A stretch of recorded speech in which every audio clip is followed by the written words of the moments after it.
Om Shanti. 7 days के अंदर सृष्टि चक्र कैसे घूम जाता है, 7 दिन के अंदर कैसे साप्ताहिक पाठ्यक्रम होता है, आइए जानते हैं। सोमवार मंगलवार माना सतयुग त्रेता युग। हम सोमरस पीते हैं, सब कुछ मंगल ही मंगल होता है। जैसे हनुमान जी की पूजा मंगल को होती है, हनुमान अर्थात पवित्रता, वहाँ पर सब पवित्र होते हैं। सुख शांति की जननी है पवित्रता। सोमरस पीते हैं हम सोमवार मंगलवार। आया बुधवार गुरुवार, द्वापर और कलयुग। जब सभी मनुष्य आत्माएं बुद्धू हो जाती हैं तो गुरु आते हैं। महात्मा बुद्ध आए, बड़े बड़े गुरु आए ज्ञान देने के लिए मनुष्यों को, उनको भवसागर से पार तारने के लिए ईश्वर का संदेश दिया, धर्म का संदेश दिया। और गुरुओं की बात नहीं मानी। गुरुओं ने कहा शुक्रम कर, शुक्र कर, शुक्रवार शनिवार। गुरुओं ने कहा शुक्र कर, ईश्वर का धन्यवाद कर, जो भी कुछ मिला है ईश्वर को थैंक्स कर उसके लिए, और सुकर्म करता रहे। मनुष्य आत्माएं सन गई, शनिवार अर्थात सन गई, विषय विकारों में धस गई। कलयुग का प्रभाव सभी मनुष्य आत्माओं पर पड़ा। शनिवार के बाद आया एतवार। एतवार माने संडे, रविवार। रवि बोलते हैं सूर्य को। भगवान जो है परमात्मा को कहा जाता है ज्ञान सूर्य। ज्ञान सूर्य प्रगटा, अज्ञान अंधेर विनाश। सृष्टि से अज्ञान के अंधकार को, कलयुग की रात को परमात्मा मिटाते हैं, इसलिए उनको ज्ञान सूर्य कहा जाता है। सभी पर जो शनि की दशा बैठी है, सभी दुखी परेशान चिंताओं में, दुख में जीवन को बिता रहे हैं। छोटा बड़ा अमीर गरीब सभी मनुष्य आत्माओं को विषय वासनाओं से बाहर निकालते हैं, पतित्व को पावन बनाते हैं।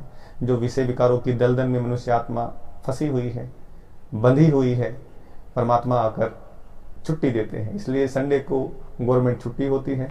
इसलिए जो ईश्वरीय गवर्नमेंट है, परमात्मा की गवर्नमेंट है, पूरी मनुष्य आत्माओं को विषय विकारों से छुड़ाती है, पाप कर्मों को काटती है, पाप से बचाती है। तो रवि माने सूर्य, ज्ञान सूर्य प्रगटा, अज्ञान अंधेर विनाश। संडे, अंग्रेजी में सन बोलते हैं, सन माने सूर्य। सूर्य का दिन जब परमात्मा आते हैं तो संसार से अंधकार को मिटाते हैं। SON, सन माने पुत्र होता है। तो अब हमें संतान बनना होगा ईश्वर की। अपने जीवन में संत को आने दीजिए, अपने जीवन में ईश्वर की वाणी को आने दीजिए, तब आपके जीवन में सच्ची सुख शांति आएगी। फिर रविवार के बाद दोबारा से आता है सोमवार मंगलवार, माना कलयुग के बाद में दोबारा से सतयुग आएगा। शनि है, सब पर शनि हावी है, तो शनि उतरेगा भी। विषय विकारों के अंदर फंसे हैं, पतित बने हैं, तो पावन भी बनेंगे जब जीवन में आपके ज्ञान सूर्य प्रकट होगा।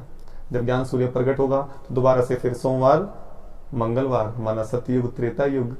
सोमरस पीते हैं, मंगल ही मंगल होता है, सुख शांति चारों ओर होती है। फिर दोबारा से बुध आता है, जब मनुष्य आत्मा बुद्धू बन जाती है, गुरु आते हैं, धर्म की स्थापना करते हैं, धर्म का पाठ पढ़ाते हैं, गुरुओं की आज्ञा नहीं मानते। गुरु कहते हैं शुक्र कर ईश्वर का, सुकर्म कर। आया शुक्रवार, माना सुकर्म कर, अच्छे कर्म कर, ईश्वर का शुक्र करता रहे।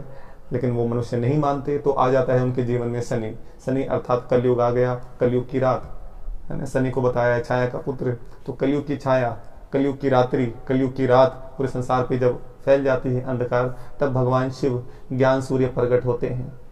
वो निराकार ज्योति जो प्रकट होती है और मनुष्य के जो हृदय में अंधकार है, मन में जो अंधकार है, उस अंधकार को दूर करती है और हमें छुट्टी मिलती है, आराम मिलता है। क्योंकि आता है राम तब मिलता है आराम, तब होता है जीवन सुखी। और ये चक्र यूं ही फिरता रहता है, सतयुग त्रेता द्वापर कलयुग संगम युग।